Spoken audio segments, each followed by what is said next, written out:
Playing devil's advocate for a moment there, Erik. I mean, I think something that we could potentially see, and I'm not saying that it will happen, but it could be as a result of this, is that all employer brands all of a sudden look exactly the same. And all unique selling propositions for who we are as an employer is all of a sudden exactly the same, and there's no differentiation in terms of that. Now, I make the statement, and I know we won't get there, but I think it points towards the fact that as HR, we need to be very careful around where ChatGPT is used in the process, where does ownership of that sit, and how do we then utilize that in policies, for example? Because let's be honest, all of us have used a template before and copied it and then amended it. Is this anything different in doing that? Hello everyone and welcome to HR Hot Topics, which is the show in which we talk about the news stories that we've read in the past month and how they impact the world of work. My name is Erik van Vulpen, with me is Dieter Veldsman, and we have a very exciting story for you. But before we dive in, don't forget to like this video and subscribe to our YouTube channel.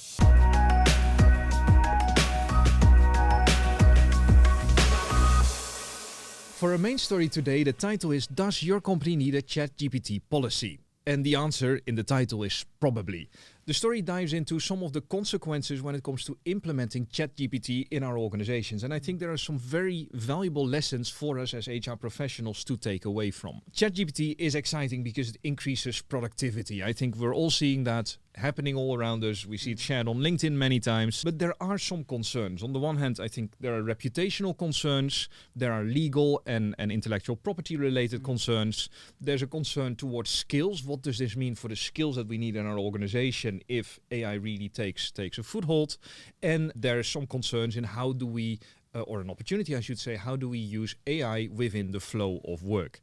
And I want to dive into the first bucket of concerns first, Dieter, reputational concerns. I can see ChatGPT generate some reputational concerns for organizations. How do you see that? I agree, Erik, and I think we're already starting to see some fragments of that here and there where companies are starting to explore ChatGPT and utilizing it, especially in customer-facing or external-facing capacities. I think in the HR world, we run the same risk when we utilize ChatGPT internally. Again, there's a huge opportunity here, but what happens if it dispenses the wrong advice and we run into legal issues? And I think there's something for HR to really think about in terms of where it is utilized and what could some of the legal ramifications be. Absolutely. And talking about legal ramification, I think there's also an intellectual property angle to this discussion as well. Because my question is, who owns the content that is coming out of a ChatGPT or any other AI that we can use? There's already been some scrutinizing of different terms of services, with one of Microsoft's AIs claiming co-ownership of generated content, and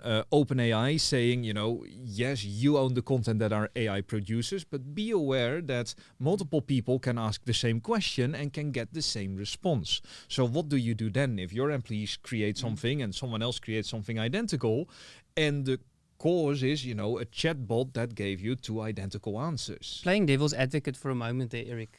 I mean, I think something that we could potentially see, and I'm not saying that it will happen, but it could be as a result of this, is that all employer brands all of a sudden look exactly the same.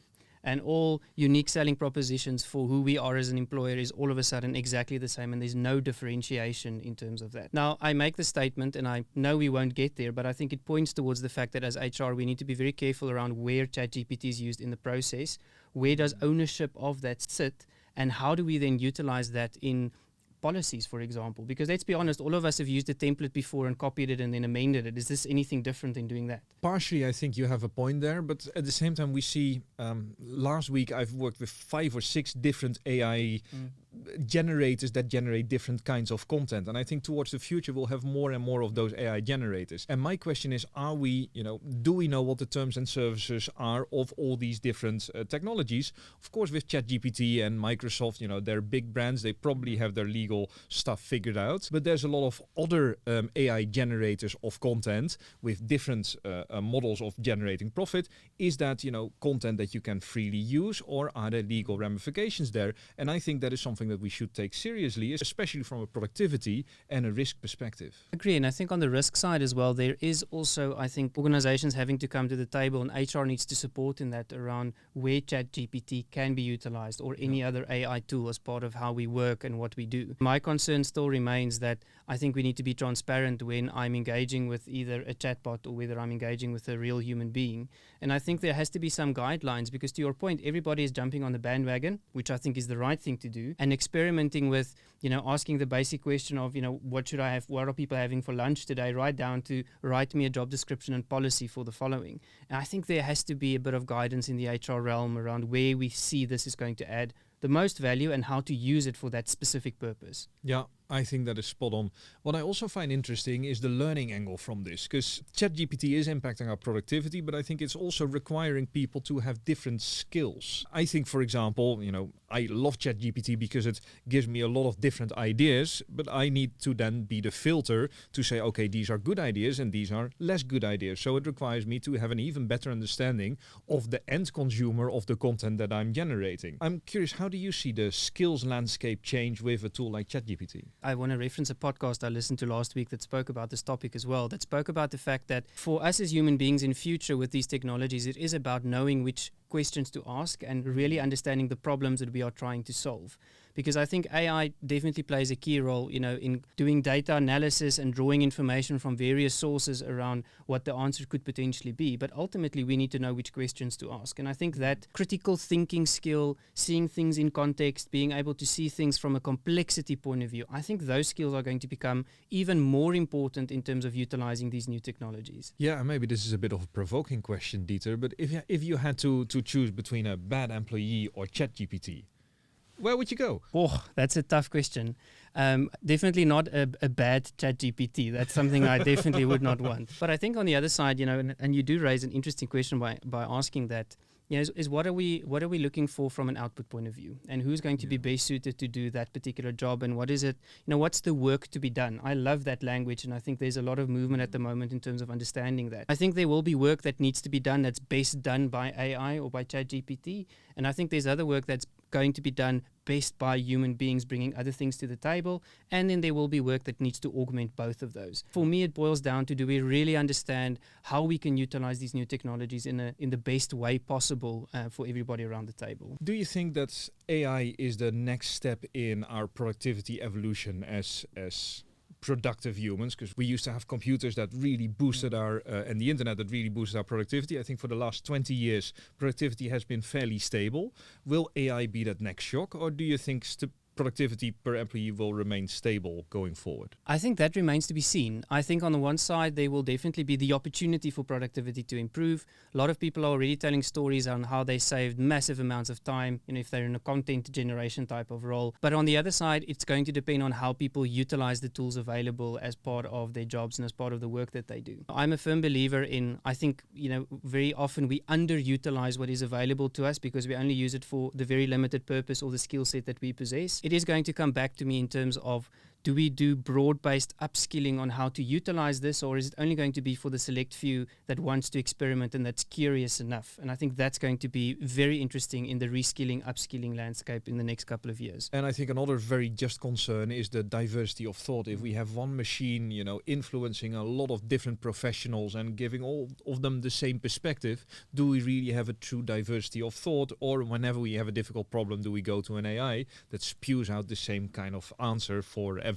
I think that diversity of thought is also a real concern that we should at least keep an eye on as HR. I agree, Erik. I think there's also, I think one of the key skills for the future is going to be problem solving. And what I worry about, to build on your point, is that people will no longer possess the skill to actually think critically through a problem and say, this is now what we need to do, and this is a new way of approaching it. I think it's okay in certain instances where there is a 100% accepted right answer to a question. But, in my experience, most questions have got more than one perspective. And I think we just need to keep an eye on that the group think component and effect doesn't take hold. Yeah, and I think it fits in our narrowing attention span. With mobile phones, we don't have that long of an attention span. Whenever we now have a challenging problem, the first thing we do is we go to ChatGPT, and the question is, does it really provide us with the right answer? Let's talk briefly about the use of AI in the flow of work, because as HR professionals, I think there's a lot of work where ChatGPT can potentially help with. How do you see an AI like ChatGPT help us in the flow of work? I think there's a whole couple of places that we can definitely use it. I've experimented with it last week just to see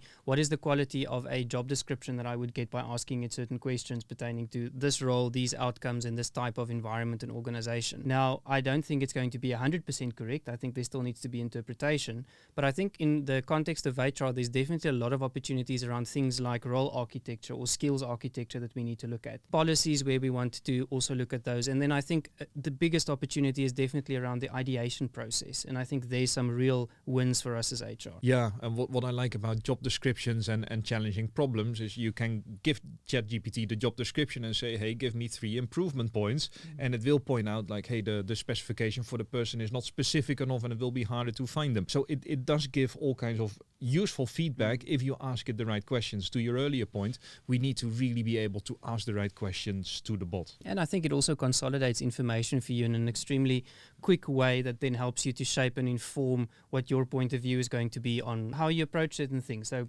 ask it the question around what's happening in the employee value proposition space. What are some of the newest things that we are seeing there? So I think there's a lot of opportunity in HR in the practice side and not only in the process and in the policy side. I think our first initial reaction is also to say, yep, it's the things that are repeatable. It's the things that, we can almost automate over time. But I think there's some real use cases that we can look at around how do I give performance advice or guidance before a conversation? I think how do we utilize trends in terms of remuneration before going into a salary conversation?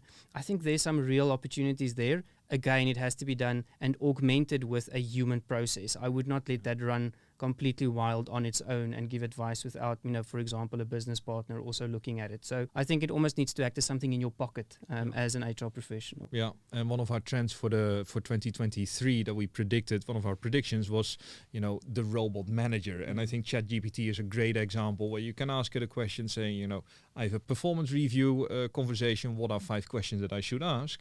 And those kind of more generic questions, ChatGPT is a really helpful potential tool to help you out if you don't have the experience yet in running those kinds of conversations. So I think it's a brave new world. There's a lot of opportunities. There is also risks. And in this conversation, we've highlighted some of those risks. On the one hand, reputational, legal and intellectual property related.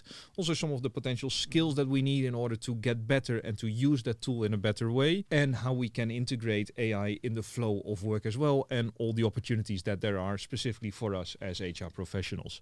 Any closing thoughts from your side, Dieter? I think, Erik, a closing thought from my side is that as HR, we should not fear this. I think the question and the conversation is no longer about should we use it. It's more the conversation around where will we apply it most effectively. I think people should also just go and play with it, go and experiment with it, but do so and not necessarily trusting everything that you see. Be curious about it, be cautious about it as well. And I think that there's some real opportunity for us to make a big step change that we've all been talking about in HR for a number of years. Spot on. And that brings us to the end of this episode of HR Hot Topics. If you enjoyed this video, give it a like. Don't forget to subscribe. And for the remainder, Dieter and I would like to wish you an amazing day. Bye-bye.